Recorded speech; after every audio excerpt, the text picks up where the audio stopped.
they're not using drugs, and I never did.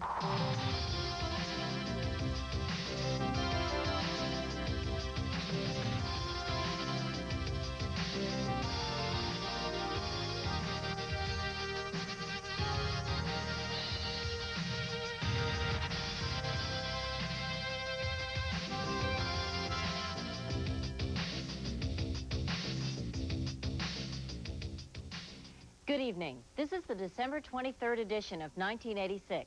I'm Connie Chung. And I'm Roger Mudd. War, as we all know, separates people, but then it can also bring them together.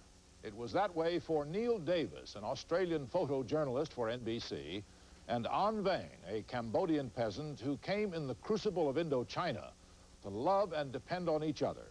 But then the war ended and the killing fields began. As in that story, so too in this one, the two men who had found each other were pulled impossibly far apart. Still, as Lucky Severson tells us, there was between Neil Davis and An Vang something neither war, nor devastation, nor anarchy, nor even death could sever. There was between them a promise. Did you ever think today would happen or tomorrow would happen? Yeah, today and tomorrow was the same. And I'm very happy.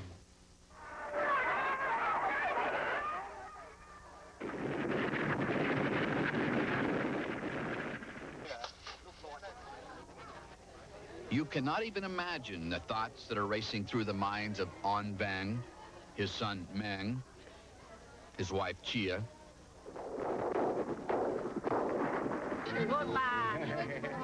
Only months ago, they were among the living dead.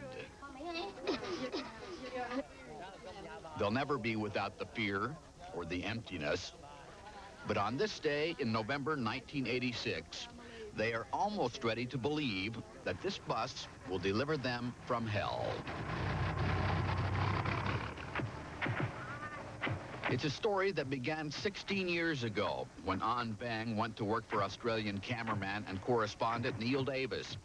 Davis needed a driver and a helper, a Cambodian who was willing to go where the fighting was. He chose An Vang.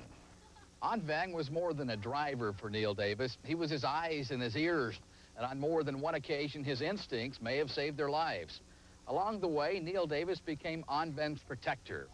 It was the beginning of a friendship that survived a war, immense personal tragedy, and death. 1970, the Vietnam War was spilling into Cambodia. By then, Neil Davis was already something of a legend. His friends said he was a gentleman, but he always seemed to be where the fighting men were. The frontline pictures in this story were all taken by Davis. I was quite surprised when the first cow went overhead, just like television. I couldn't believe it. As a cameraman, there was only one position to be in this type of fighting, and that was right up with the soldiers. I don't think there was anybody who spent more time on the front line than Neil Davis. Gary Burns was another Australian cameraman and Neil's best friend. He saw the relationship develop between Neil and An Vang. Imagine what it was like to a simple man like An Vang during a time of great conflict in his country when he saw everything his country stood for being destroyed around him, and he was suddenly in very dangerous situations. You would have to rely on Neil to get you through them. You really have to trust your driver or your sound man or whatever. It's a very close relationship, isn't it? Well, closer than a wife, I think, in situations like that. I mean, if he panics, if he runs, if he leaves you, I mean, your life's gone. I like to work alone because I didn't want to be responsible for the life of any other person. But to get where he was going, Davis needed An Vang. And where he was going, the war was personal and dangerous. I would always try and go to the extreme front line because that's where the best film is. You can't get the spontaneity of action if you're not there. You can't get it if you're 100 meters behind the soldiers trying to get it with a telephoto lens. You don't see the faces, the expressions on their faces. You don't see the compassion that they may show for their wounded comrades. I wanted to show all those things, and the only way to show them was being in the front line, the real front line. And the idea is, for a news cameraman, get the film and keep it rolling no matter what happens. Most television crews covered the Americans. Neil Davis concentrated on the Asians. He said it was their war, and it didn't matter what uniform they were wearing. For him, these were not faceless armies. They were people, suffering and dying. And he continually risked his life to show and tell their story. More than 80 journalists were killed covering the war, many more wounded. This day, a friend of Neil's, a Cambodian photographer, was shot in the throat and later died. As always, Davis kept the camera rolling as they tried to drag the wounded man out of the line of fire. I was never afraid of being killed, because that's that. I mean, you're done. And I didn't want to be badly wounded. I'd seen many badly wounded people. I didn't want a load of shrapnel in my guts, for instance, and die a painful death on the battlefield. Davis was wounded several times, the worst when he was carrying some injured soldiers to safety. A grenade or mortar went off 4 feet away, and Davis was hit in the back and legs. Fortunately, here I was carrying a recorder, which was a small cassette recorder, which was smashed to pieces, but saved my life. But it wasn't just the recorder that saved his life. Even though Davis told An Veng to rush the film back to get on the air, An Veng refused. He wasn't going to leave his friend. There's a closeness that goes, it's like lovers in a way, you know. You share a really momentous experience that you can never forget, and every time you see each other, it's almost like a slight celebration of the fact that you're still alive. In 1975, communist forces, the Khmer Rouge, had surrounded Cambodia's capital city, Phnom Penh, and ordered all foreigners and journalists out of the area. Davis probably wouldn't have left, but his camera was broken. He had arranged to get An Veng and his family on one of the evacuation flights, but in the confusion, they missed the helicopter. 2 weeks later, Davis was covering the fall of Saigon. He was the only cameraman smart enough or dumb enough or brave enough to be at the presidential palace, his camera rolling, as the North Vietnamese tanks crashed through the gates. I went there alone and waited for them, and I thought I wasn't going to miss this end to the story. While Davis covered the fall of Saigon, An Veng, his 4 children and wife, found themselves in a horrible nightmare, a social experiment in terror. But its victims screamed in silence as soldiers of the brutal Pol Pot regime closed Cambodia's borders to the outside world. It was as if Cambodia ceased to exist. And it wasn't until the haunting cadavers made their way across the border into Thailand, or died along the way, that the world learned the awful scope of the genocide. As many as 2 million Cambodians were murdered or died of starvation and disease.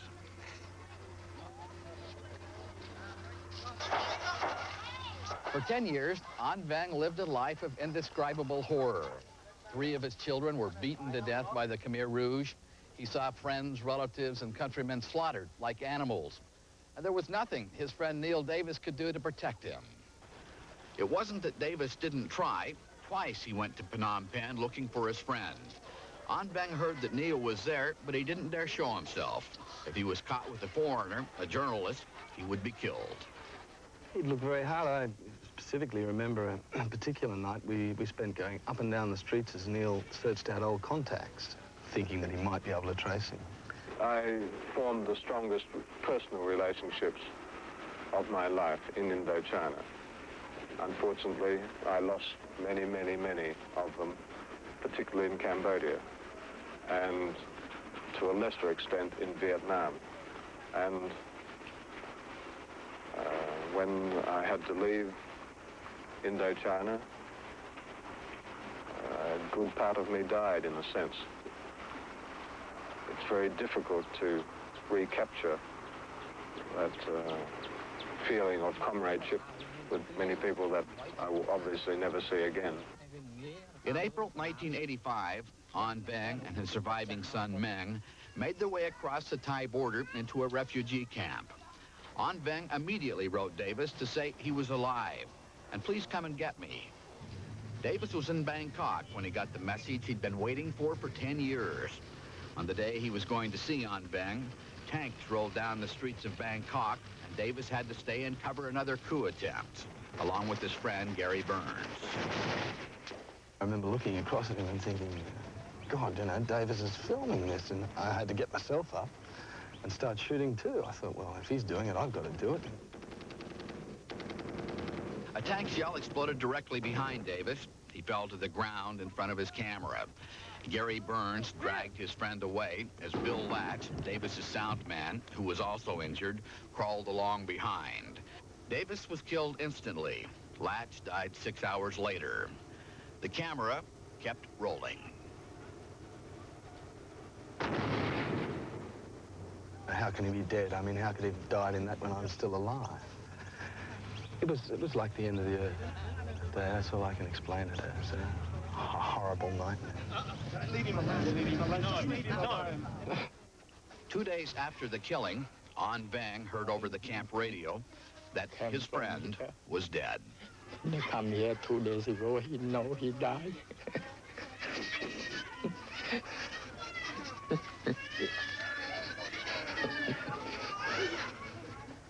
An Vang was forced to leave his wife Chia behind in Cambodia, and he had no idea where she was or if she was even alive.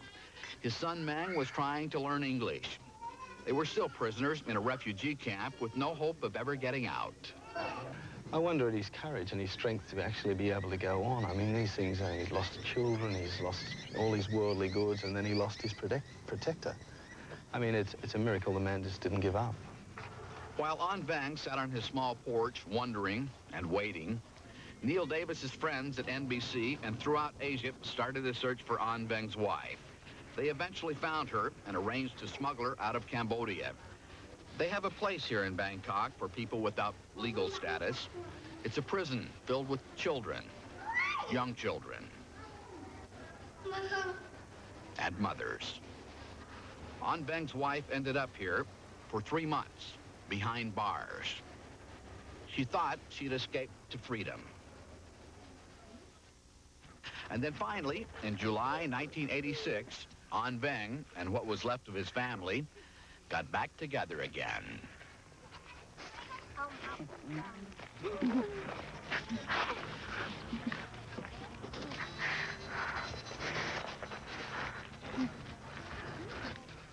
As joyful as the reunion was, they were still refugees, without status, without a country.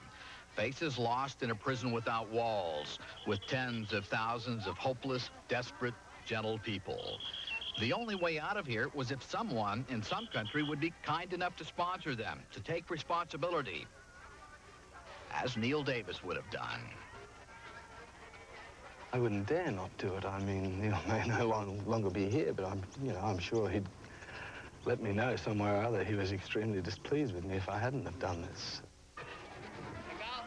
We won't even try to describe how they must have felt the day of November 16, 1986. The bus ride out of camp, the plane ride to Australia. The thoughts that were going through the minds of An Vang, Meng, and Chia.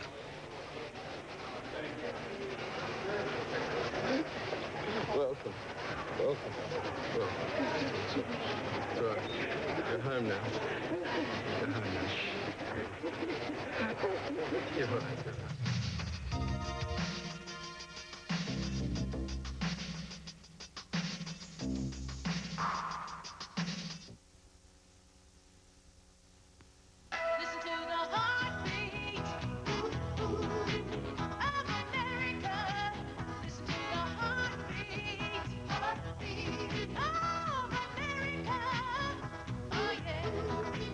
It's the rhythm on the road. It's the pulse on the street. City in town, a magic sound. Feel the heartbeat of America. Chevrolet. That's today, Chevrolet.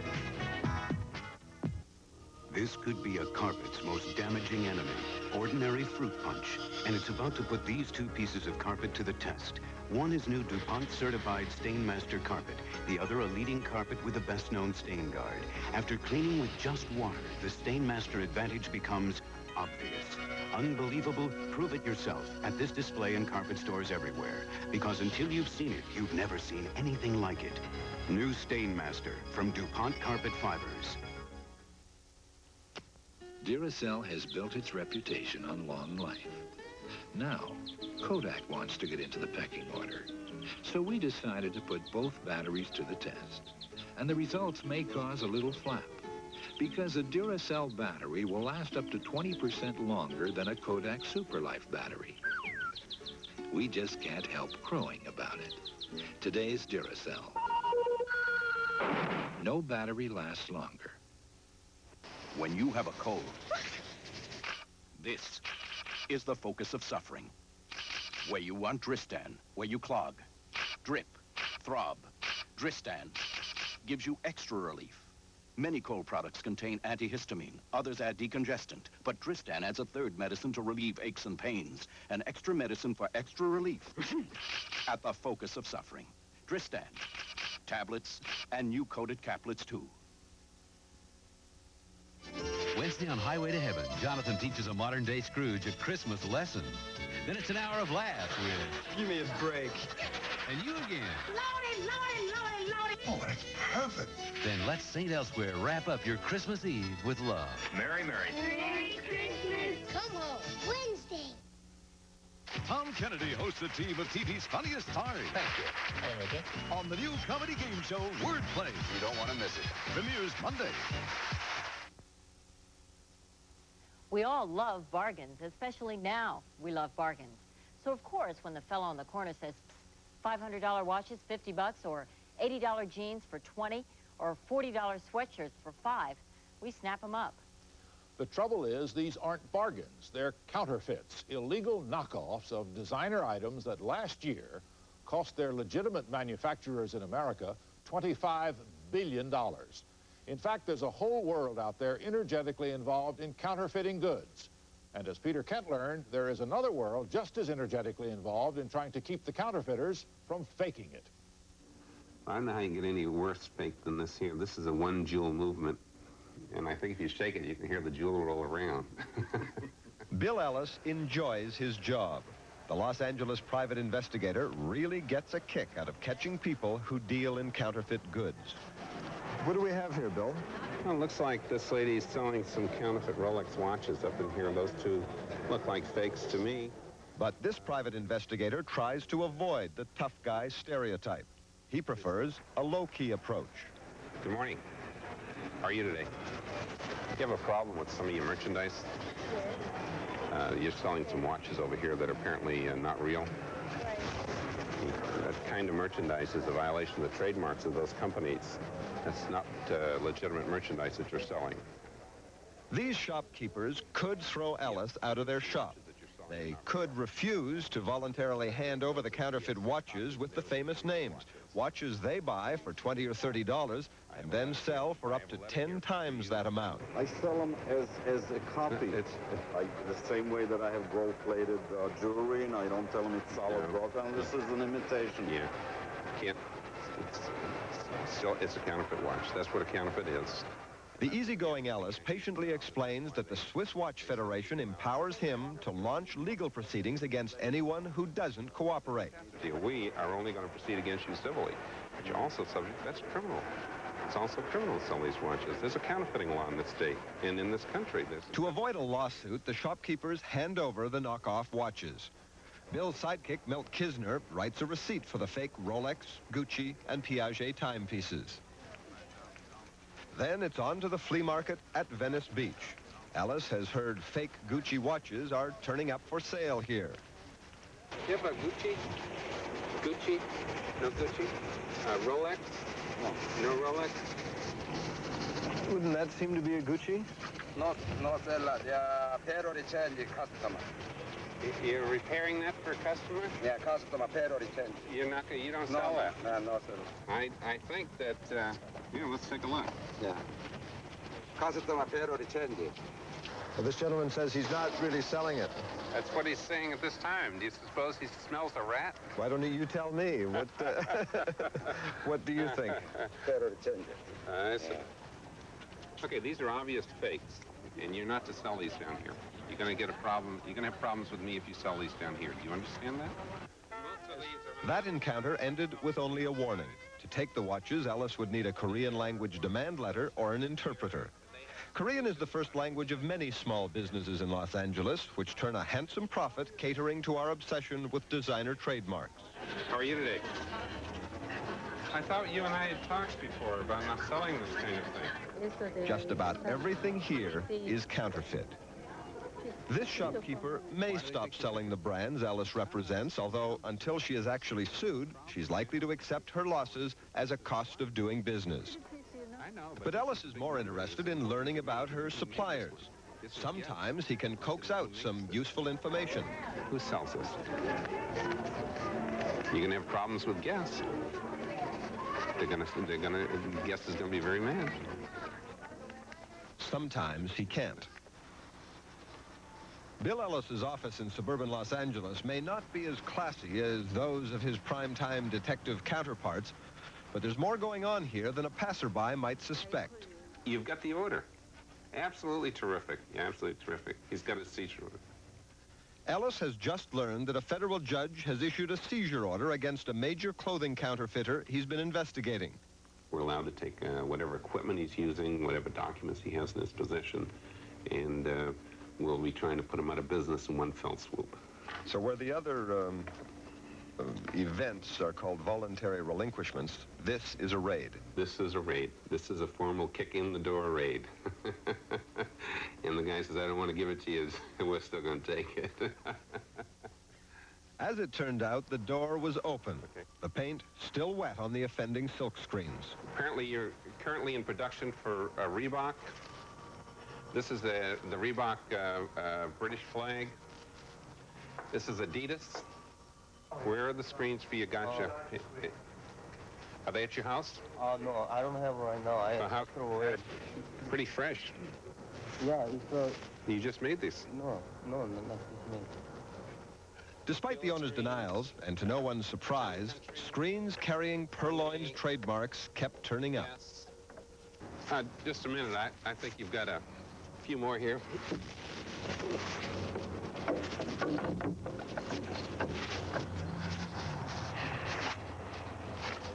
These are screens to make Guess shirts with, and Guess is a pretty popular brand here in Los Angeles. And the real ones have been selling not quite as good as they should. Hopefully, after this raid, they'll be selling a little bit better.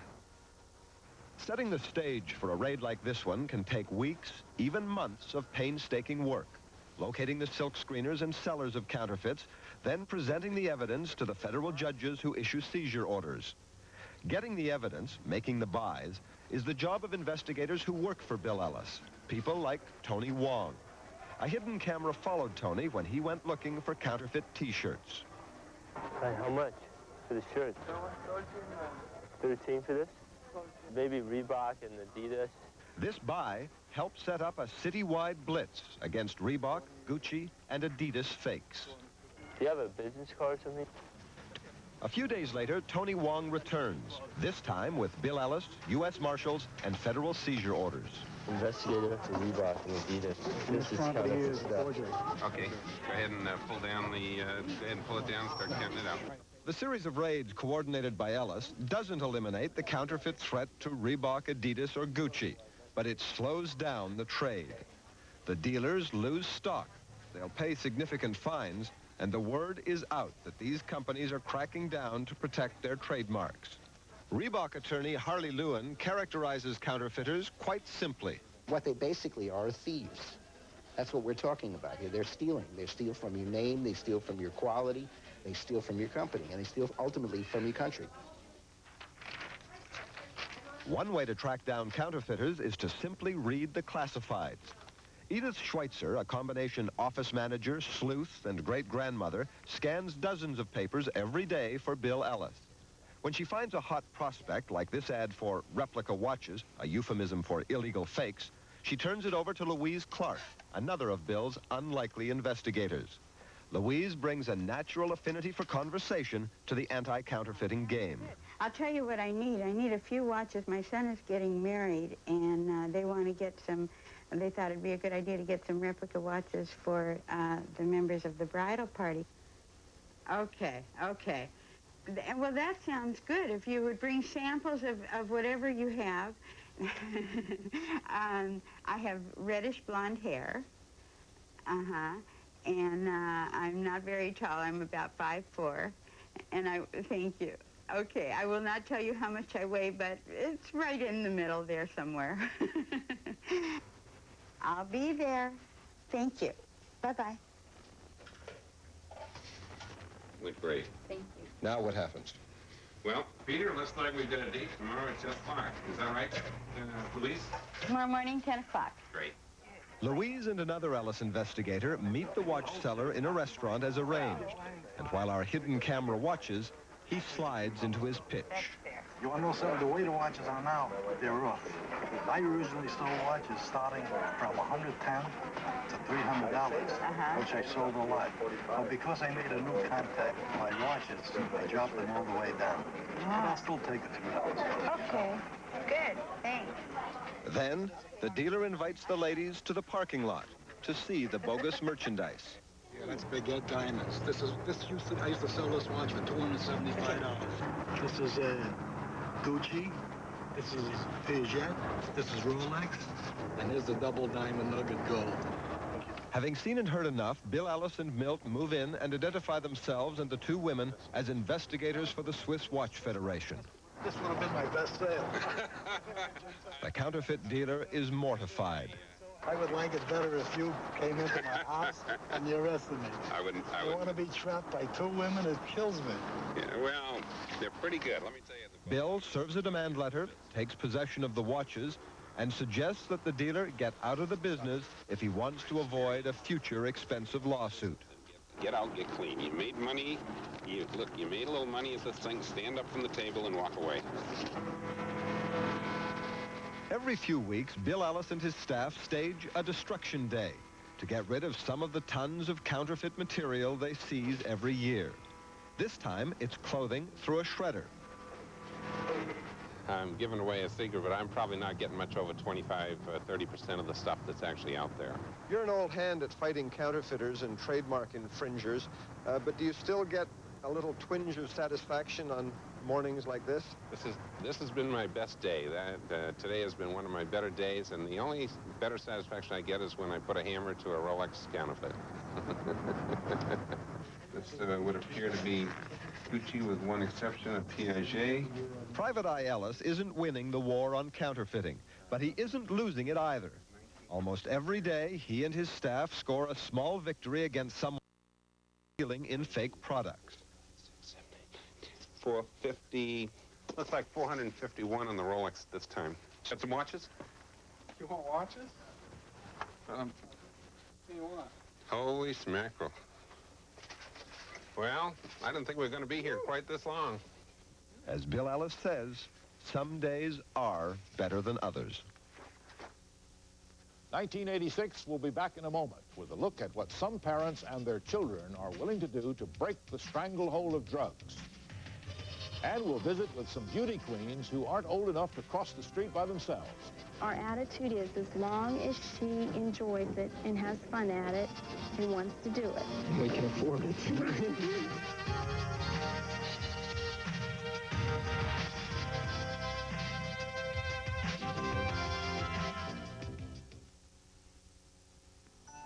In the tradition of Christmas past, Zales brings you the Christmas present. Gifts with style. There's just enough time to find a gift she'll truly love at Zales. Diamonds, 14-karat gold, gemstones, and more. The right styles at the right prices. So hurry, Zales Christmas present. Buy now and pay nothing until April of '87 at Zales.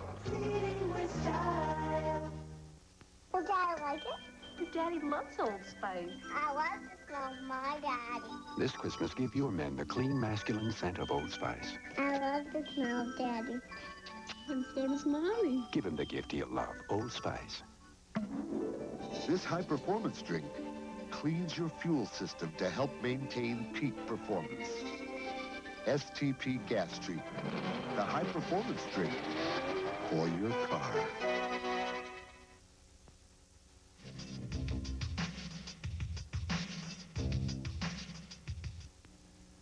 Sunday, as your family gathers for the holidays, start a new family tradition at our house. Come home for the holidays. Our house. On Christmas Then The Sound of Music starring Julie Andrews in a special holiday treat for the whole family. Winner of 5 Academy Awards. The Sound of Music, Sunday. Live from the Channel 11 newsroom, this is Night Beat Tonight. Here's Roxanne Stein. Coming up on Night Beat tonight, it's a hero's welcome for the Voyager crew after a safe, record-setting landing today. Don't let your Christmas tree be a killer this holiday. We'll show you what to do to keep it safe. A step closer to a recall for a car that's been the center of a lot of controversy lately. Sam Nover has all the sports at the big board, and Dennis Bowman has the Christmas AccuWeather forecast tonight on Night Beat at 11. A store with double coupons is selling Sugardale semi-boneless ham for $1.59 a pound. Giant Eagle doesn't have double coupons. Our absolute minimum price is $1.49 a pound.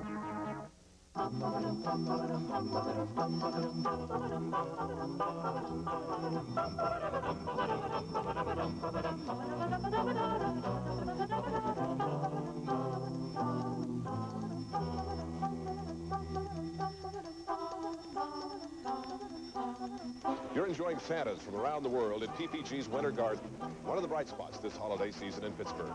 I'm Mike Hamprick, wishing you the happiest of holidays. Entertainment Tonight, tomorrow at 7, here on Channel 11.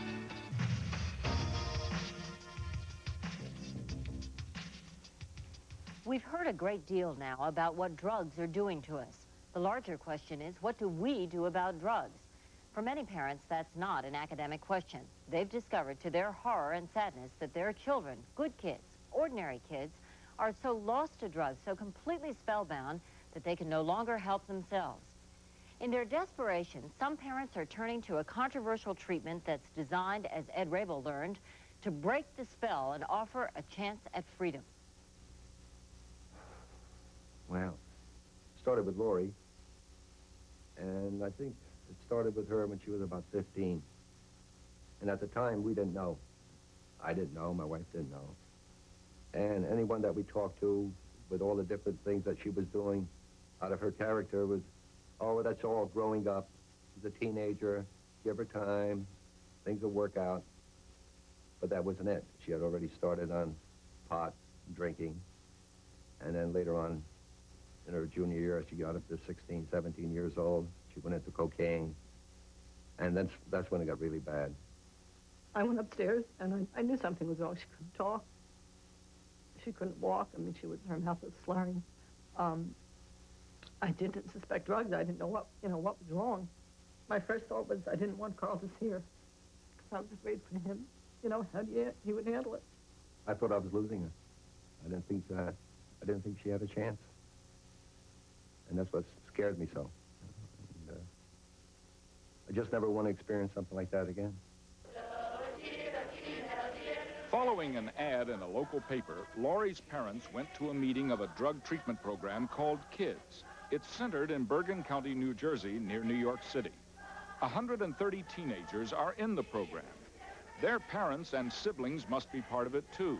For example, they must come to open meetings like this one every Monday and Friday. Love you, Larry. Love you, Larry. By the program's system of rewards and privileges, some families may only speak to their children across a crowded room at a public talk session. And again, Christina, there's nothing you've done in your compulsion that I can't forgive. We've gone through everything but murder, and I can even forgive that. I love you, Chrissy. I love you, Mom. Love you, Christina. The founder of KIDS is Dr. Miller Newton, who once headed a controversial program called Straight. We're in the business of taking kids who come through this door because this program requires a lot of commitment, energy on the part of a family. So families don't come here when a kid smokes the first joint or gets in trouble the first time. They try other things first. The do-it-yourself kid at home, psychiatrists, psychologists, social workers, and treatment programs. And when they come here, the kid's up to their ears in alligators. And the kids come in walking disaster areas, and we help the majority of them become winners again, looking like student body presidents, cheerleaders, and team captains.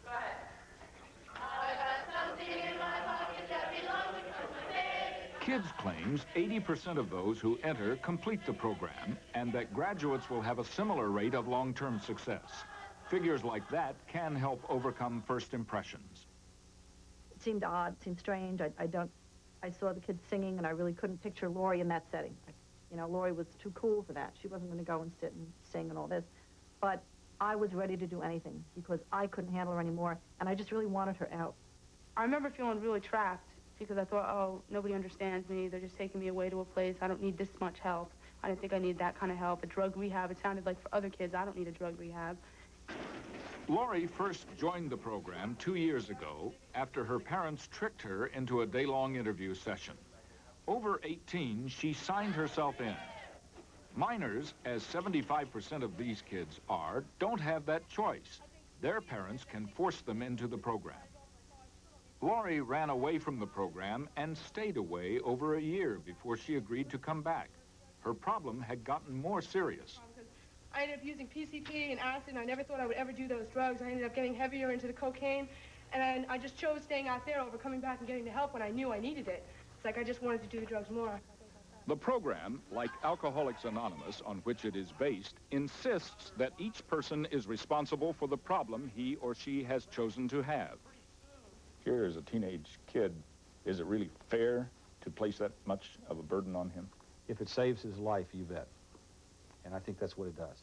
If he thinks it's somebody else's fault, I can't help it. Not my fault. Society's bad. My parents screwed up. They didn't treat me right when I was nursing the bottle. So I can't help it. I might as well keep getting high until I die. And that's the net result in the kids' drug-distorted mental processes of blaming families or society. When kids first enter the program, they do not live at home. They don't live at the center either, but in the home of another teenager who has advanced to the program's second phase. That's Laurie's current status, and she is bringing home 2 newcomer girls for the first time. For Laurie's parents, that means instead of 1 child with a drug problem, they will have to cope with 2 more who are fighting it. Their home and their 6 other kids become part of the institution and abide by its rules. The newcomers are in Laurie's charge. They're all allowed 2 hours between arrival and bedtime and must first write and discuss a daily self-assessment. Oh, I see what you mean. Yeah, all right. Laurie hasn't been home in a long time, and she is eager to talk to her parents. I wanted so much. There were times where I'd go out to dinner with you, and I'd try to be close to you, but I just couldn't be close. It was just because I was using the drugs, and then I remember just going up in your room and stealing that money from you and stuff. You know, I felt so guilty. I don't even know how I could have taken the money from you. It was just that I wanted to do drugs. I really did. I remember thinking in my head that if I could have the cocaine, nothing else mattered. That's really being out of control. Mm. That's for sure. It's a whole new ball game this time. I know. I do. I feel like things are so different this time because last night we shared, like when I shared with you and stuff, I don't know, I feel like I have feelings right now because it was so special. Glad to have you home. I just love you a lot. Thanks, Laurie. Thank you. You're welcome. The program is in effect day and night. The girls must sleep in a room guarded by an alarm. Laurie must sleep blocking the door. It's all part of the controlled environment created by the program rules.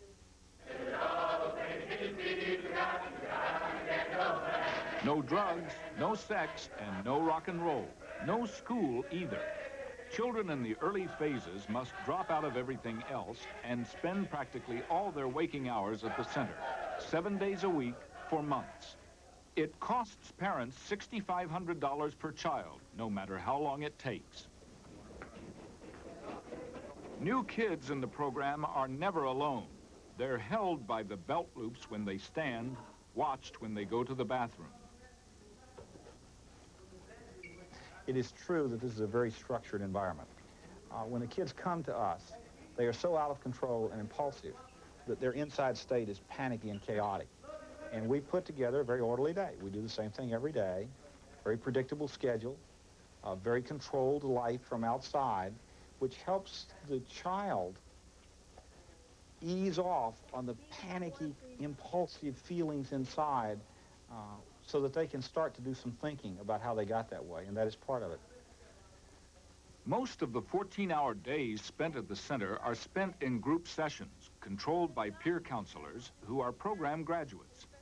They're assisted by kids who have risen to the status of 4th and 5th phase. The gestures are how you get called on. Talking in session is how you advance in the program. The kids vie with each other to support or challenge each statement. Yeah, but I don't think that's honest. I think you need to be honest. There's more, there's much more, because I know I have much more than that. I did not do that. And you lied about it, and you're doing that same thing right now with Alexis. Okay, I think you lied right now. You lied more than once. I really feel scared for you because I know for a long time there's been something going on, and I've been trying to help you out. You need to get back in touch with your first staff because for now, Sue, I'm scared for you. The thrust of the program is that peer pressure got kids into drugs, and peer pressure will get them out. Okay, as we move along, somebody else. As you can find out from any adult professional who tries to treat adolescent drug abusers in their office by themselves, one of the standard messages from that kid is, you're not cool, you just don't understand. That's why that a combination of adult professional wisdom, direction, and professional skill with the recovering user who can say, P.S., I know I was there, and I said the same thing you did, and I know what you're feeling, because I felt it when I said it too. Many of the rules and rituals of Kids and some of its claims of success are based on Straight, the controversial drug program in Florida. While Dr. Newton was there, Straight was singled out for praise by Nancy Reagan, but it was also charged with using excessive physical restraints. Similar charges have come up again in connection with procedures at Kids. The program operates on total control, 100% total control. This parent and a number of others have pulled their children from the program and complained to authorities about mental and physical abuses at Kids. His son, Todd, says he was isolated, kept in a separate room for weeks at a time. The room was so incredible.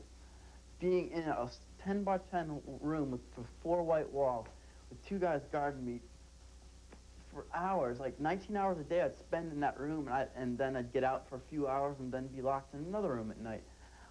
It's just, I went insane from being in there. And my mind, when I just got out of the room, I was shaking. I was shaking, my hands would shake, my head would twitch.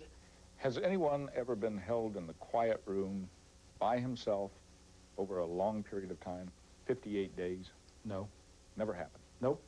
Remember, we had one young person in treatment here who sat in an office off and on for, I don't know, 40 or 50 days because he refused to be in group without hitting other people and throwing chairs. And he was an underage kid that needed to be in some kind of care, but no. A quiet room is simply a room off the main group room where a kid that cannot contain himself goes with a peer counselor or a couple of fifth phasers to sit until he calms down and is ready to re-enter the group. Goes? Sometimes is carried. If he's fighting everybody, of course. Carried? Yes. He has to be restrained and taken in? Yes. If he's going to hurt somebody else, if he started a fight and going to hurt somebody else, we have the same responsibility here that a junior high school principal does to keep kids from hurting each other. Put it on my nose. Todd claims his nose was broken by a staff member who was restraining him. That charge has been denied. Not here. All of this was done in secrecy. See, I don't think you understand. The program separated parents from children, so there was no communication. So while it was going on, I didn't know it was going on. I believed that that trust that I had for them was continuing. I didn't know that the treatment program had turned to the torture program. Even those who support the program find some parts of it hard to take. I just hated not being able to do what I wanted. I really hated that, not being able to even go to the bathroom by myself, watch TV, blow dry my hair, wear makeup, people telling me what to eat, being watched all the time, having no privacy around younger girls. You know, a lot of the girls were a lot younger than me, telling me what to do when I was, you know, quite a few years older than them. I felt really humiliated. In light of what she's gone through, Lori looks at the program differently now. I really see it as not being free in my past. I see this more as freedom. I really do, because through sharing my feelings and not using drugs, and I really have more freedom now than I ever did. I just want so much to have this whole family together, and For Laurie's parents and most of the others there, the rigidity, the conformist style, even some of the physical restraints seem justified. Drastic measures that they are willing to take to bring their children back from ruined lives.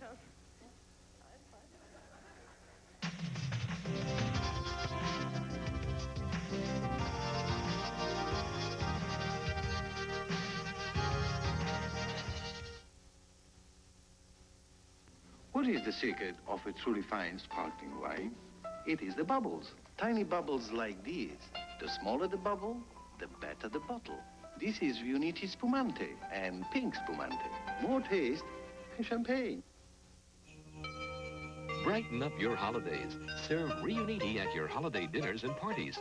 Brighten up someone else's holidays. Give a Riuniti gift box. And may all your holidays be bright. I just lost two. Hey, Chief, we need an 800 number. We need more lines. I think we need help. I think we need a fax machine. I've been waiting for Computer, new phones. I think we need help. Today, what a growing business needs most is finding out what it needs most. From long distance to phone systems to telemarketing, AT&T has the answers. No, but we need good stuff. I think we need help. Call our small business specialists. We can help. For every man who wears Brute, there's a woman who loves what he smells like. There's something about Brute that's nice to be close to, and nobody knows that better than a woman. Honey, I was just thinking about you. Brute, it smells like a man. And now, Brute invites you to enter the over-the-top Brute sweepstakes. Win one of 10 Brute Dodge 4x4s, entries where Brute gift sets are sold. Breakfast in bed? Okay, what's the catch? Just thought you'd enjoy the rich, buttery taste of Shed Spread Country Crock. An offer I can't refuse. One taste of Country Crock and she melts like butter. Try rich, buttery Shed Spread Country Crock with fewer calories than regular margarine and no cholesterol.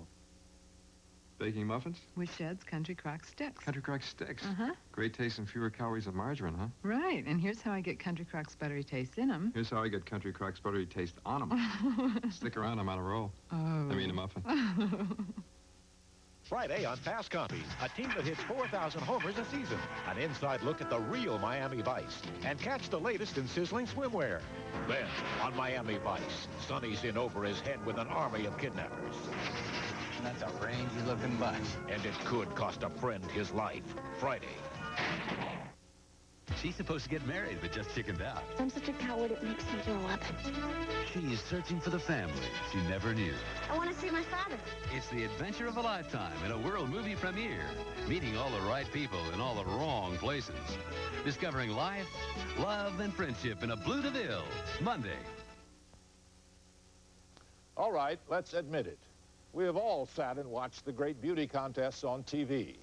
Beguiled or appalled, we watch the tall, beautiful, perfectly groomed young women parade in their swimsuits and their evening gowns with their sashes and, for one of them, a crown. Where do they come from? When they turn 18, do they turn perfect? No, they don't. Like violinists and gymnasts and dancers, beauty pageant contestants begin training when they're little, knee-high to Burt Parks in some cases. Just watch these living dolls. It was a special day in Paddlecap County, the day of the first annual Swamp Queen Beauty Contest. All the great ladies of the county had entered.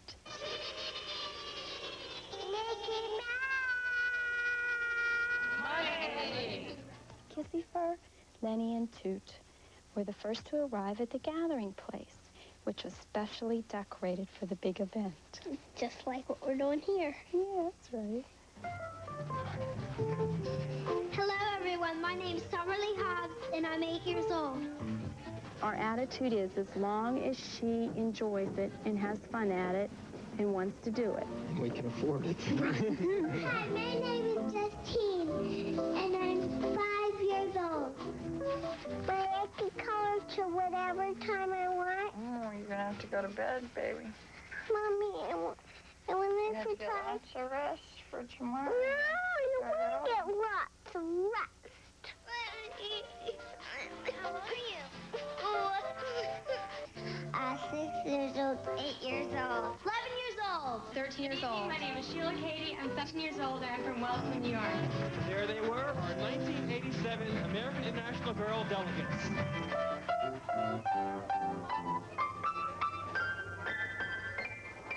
What time is the modeling photo supposed to be? All right. And nice smile. Give me your best pose. Thank you very much. Gonna let loose all this heavy load and fly.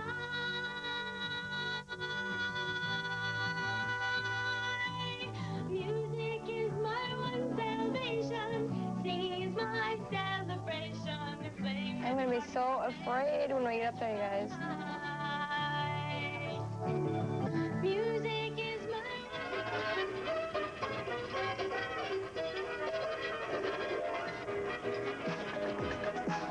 Be sure the judges can see your numbers, girls.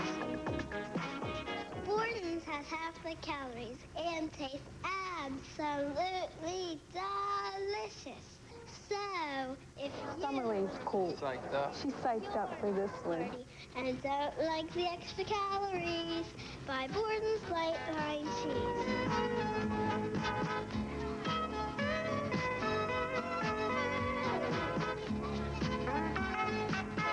If it's a girl, even if it's a boy, are you going to enter them in a pageant if they... I wouldn't object to doing it, you know. Oh, right. But it's just that some of the kids turn into real snap. Yeah, but it depends on if their mothers get carried away with it, though, too. Some parents do, and that's not right. Uh-oh. We don't have enough time to eat, right?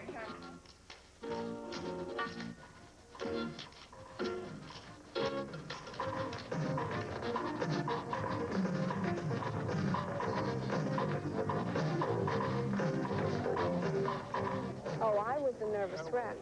I was the nervous wreck. Probably Summerlee's more at ease than we are. When you grow up, what would you like to be? I like to be a Ghostbuster. A Ghostbuster? I can stick it to these kids in there. No, so far I haven't heard of anybody thinking of being a housewife. Happy talky talk and happy talk. Talk about things you like to do. You've got to have a dream. If you don't have a dream, how you gonna have a dream come true? I like your dress. It's not a dress, it's a gown. Mine's a gown, too. No, all gowns are long. Ask my mother.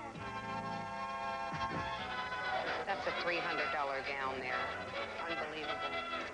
Very cute gown. Yes. Say, I told you dresses were short and gowns are long. Tell her she has a dress on.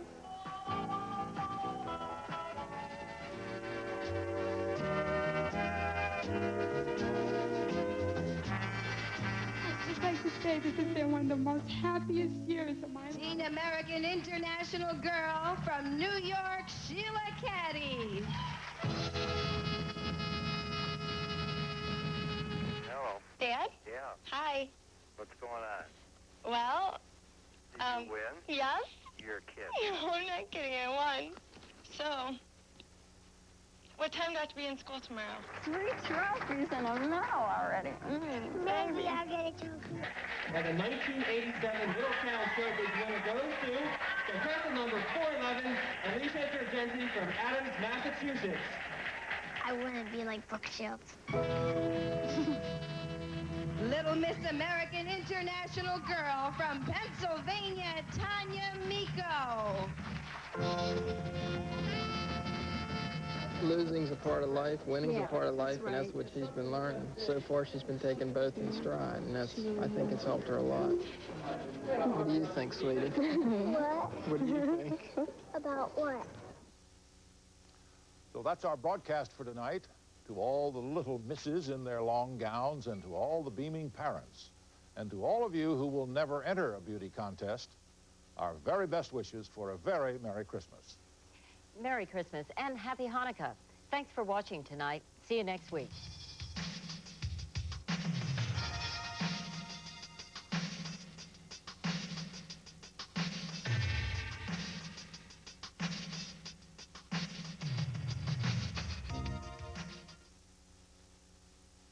I'm so pleased with these caplets. Finally, somebody put the medicine I prefer into easy-to-take coated caplets. Anacin caplets, the first coated caplets with a formula containing aspirin, the pain-relieving medicine doctors recommend most. The coating makes it so easy to swallow. Anacin caplets with a protective coating for easy swallowing. I like the strength and the coating. Anacin caplets with strong doctor-recommended medicine. Anacin, doctor-recommended, now in coated caplets, too. Pamper, Ginate. Luxuriate, Ginate. Indulge, Ginate. Live, Ginate. Give, Ginate. This is your last chance to steal the deal on a Volkswagen, including the Jetta, the car that outscored the Honda Accord and Mazda 626 in 1986 USAC tests. Come in now and make your best deal before time and inventory run out. Thursday, the Cheers gang will show you a new way to celebrate Christmas. Go ahead and ring some doorbells and run away. And on Night Court, a bunch of dummies make Harry the butt of their joke. Okay. Then the people, the power, the conflict. This is an outrage. The hit called L.A. Law. Thursday. Saturday on Hunter, a murder. There'll be more. A mystery. Who was it? A maniac on the loose. People are being killed here. Hunter stalks the killer in the night. Saturday. Later on The Best of Carson, Johnny welcomes the Divine Miss Ann, Bette Midler. Next, not quite live from New York, but not yet dead either. Chevy Chase and comedian Elaine Boozler drop in on Late Night with David Letterman.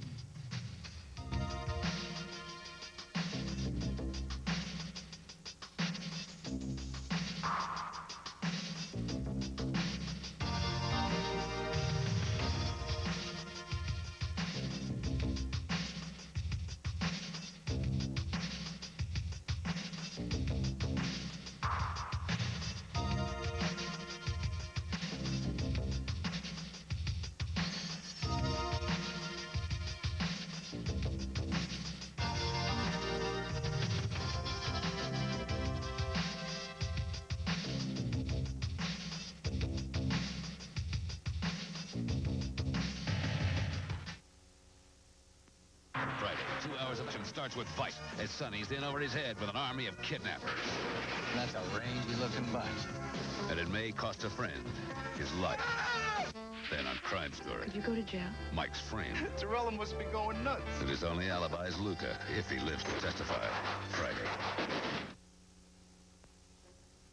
Hello, I'm Roxanne Stein. And I'm Mike Hembry. Coming up tonight on Channel 11 News Night Beat, the mad rush is on as thousands try and get home for Christmas. It's a joyous time of the year. A hero's welcome greets the aircraft Voyager and its pilots. And thousands continue to file past the area's most spectacular Christmas light show. Hank Bachman will report from Westmoreland County. Plus, Sam Nover with pit highlights, and Dennis Bowman prepares us for Christmas Eve. All this and more next on Night Beat.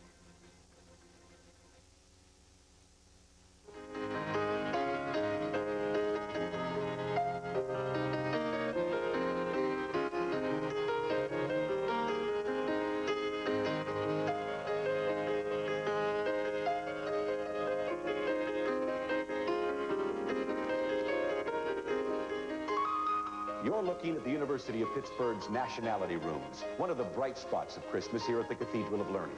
I'm Sam Nover, wishing you and yours happy holidays.